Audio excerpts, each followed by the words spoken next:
Jade et Joy Hallyday ont vidé leur sac dans une interview accordée au magazine Paris Match. Les filles de Johnny et Laetitia Hallyday conservent une certaine rancœur vis-à-vis de David et Laura.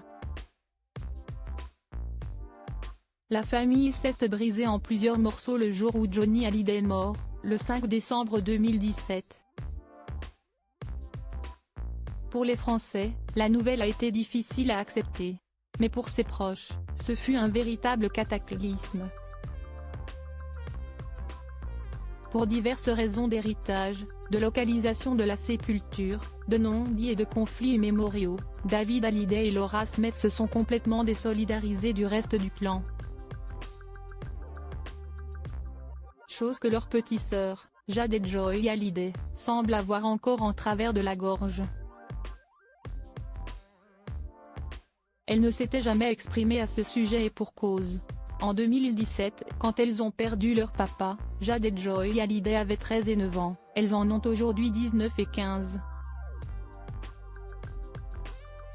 Mais les deux filles de Laetitia Hallyday viennent d'accorder une interview exclusive au magazine Paris Match, à l'occasion de l'anniversaire des 6 ans de la mort de Johnny, interview dans laquelle elles expliquent qu'elles en veulent toujours beaucoup à David et Laura. Qu'à cela ne tienne, ces derniers sont toujours là l'un pour l'autre. Sans le moindre commentaire, ils ont partagé une photographie sur les réseaux sociaux, sur laquelle ils prennent la pose ensemble. Complices. Solides. L'histoire ne nous dit pas s'ils ont eu l'occasion de feuilleter Paris Match. La trahison de David Hallyday et Laura Smith dans les pages de Paris Match. Jade et Joy Hallyday évoquaient ce qu'elle avait vécu comme une trahison après la mort de leur père. À Saint-Barth, David et Laura nous avaient fait de belles promesses, nous assurant qu'ils seraient toujours là, que l'on pourrait compter sur eux, que l'on se verrait souvent. Et puis à peine étaient-ils repartis, on n'a plus jamais eu directement de leurs nouvelles.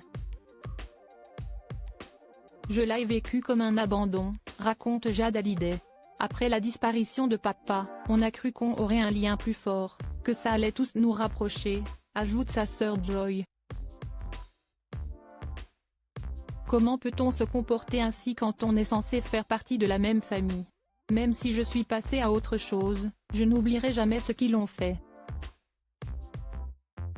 Si est-il juste triste, on aurait aimé partager des moments avec notre grand frère et notre grande sœur pour parler de notre père plutôt que de les voir nous assigner en justice, alors qu'on ne leur a rien fait.